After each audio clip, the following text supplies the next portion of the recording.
중개업자를 통해서 부동산 거래를 하다 보면 꼭 발생하는 게 중개 수수료입니다. 중개 서비스에 대한 일종의 대가를 지불하는 건데요.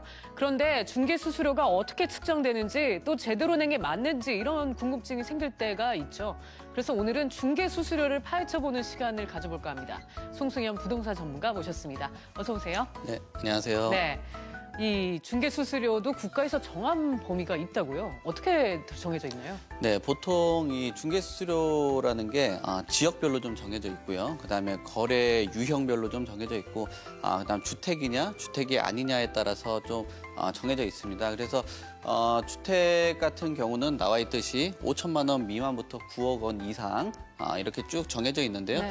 매매 교환을 보시면은 5천만 원 미만 같은 경우는 1천분의 6으로 되어 있습니다. 그래서 5천에 곱하기 6을 하면 한 30까지도 되거든요. 근데 네. 한도액이 25만 원으로 정해져 있기 때문에 그 이상은 받을 수 없다라고 보시면 되고요.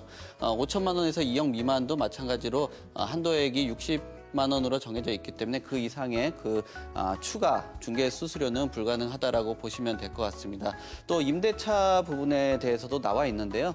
임대차 같은 경우도 5천만 원부터 6억 원까지 나와 있는데요. 5천만 원 미만 그 상한 요율로 1천분의 5로 되어 있기 때문에 한도액 최대 보면 한 25만 원도 생각해 볼 수 있겠지만 한도액이 20만 원으로 정해져 있기 때문에 그 이상 추가 중개 수수료는 불가능하다라고 보시면 되고요. 보통 보증금에 그 월세들이 껴 있는 경우들이 있을 겁니다. 그래서 5천만 원 미만 같은 경우는 기본적으로 월세를 곱하기 100으로들 보거든요. 근데 그것에 5천만 원 미만 같은 경우는 한 70으로 환산을 합니다. 네. 그래서 금액이 좀 더 낮아진다라고 보시면 되고요. 또 주택 외 부분 같은 경우도 한 0.9 미만에서 그 협의에 가능하기 때문에 이 협의라는 부분에서 서로 간의 중개업자와의 그 거래들이 상당히 중요한 부분이라고 보시면 될 것 하나 같습니다. 궁금한 게요. 이 상한요율을 보면 네. 거래 금액이 증가하는 거랑 상한요율이 증가하는 거는 일정하지는 않은 것 같아요. 가운데를 보니까요. 네, 그렇습니다. 네. 요율이 보통 이제 사실 서민들에 대한 그 금액이라든지 이런 일정 부분에 대해서 걱정들을 많이 하시기 때문에 네. 이 한도액도 정해져 있고 그다음 요율이 좀 높으면 비율이 크다 보니까 좀 아무래도 중개적인 부분에 부담스럽잖아요. 네. 그러다 보니까 요율적인 요율을 부분에서 좀 낮추고. 낮추는 네. 부분이라고 보시면 될 것 같습니다. 알겠습니다. 자, 그런데 중개업소마다 중개 수수료가 이제 다르게 적용되는 경우가 있습니다. 이거는 왜 그런 건가요?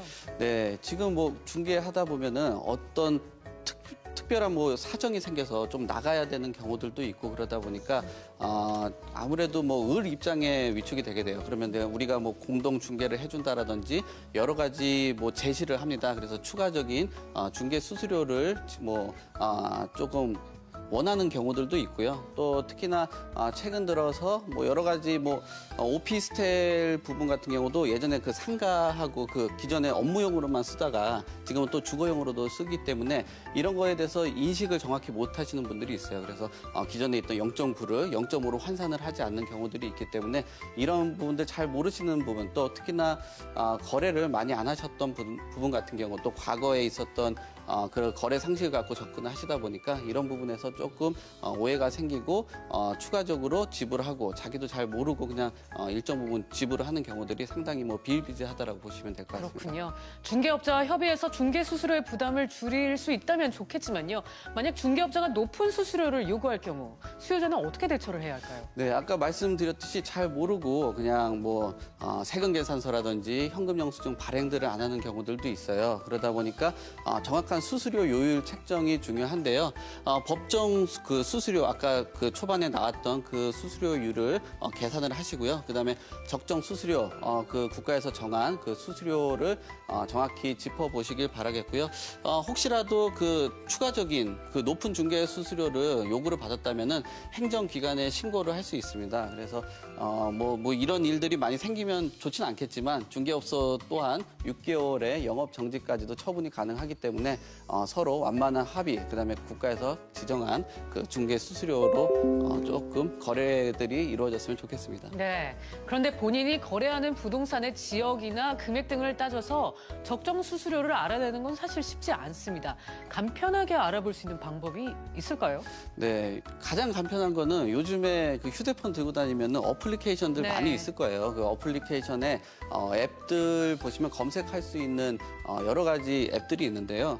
부동산도 뭐 마찬가지입니다. 그렇게 간편한 요율을 계산을 할 수 있는 어플리케이션들이 있습니다. 그래서 어플리케이션들을 이용을 하셔서 거래하는 그 부동산의 종류라든지 지역, 거래 종류, 매매가들을 입력을 하시면은 아주 그 간편하게 최대 부담할 수 있는 중개 수수료 등을 확인을 할 수 있기 때문에 뭐 그 휴대폰에 너무 뭐 다른 어플리케이션도 중요하지만 본인의 자산과도 좀 관심이 있는 이런 중개 보수 계산기도 하나 정도는 뭐 받으시는 것도 괜찮다라고 그렇군요. 보여집니다. 네, 부동산 중개보수 계산기 꼭 한번 활용해 볼 만한 것 같고요.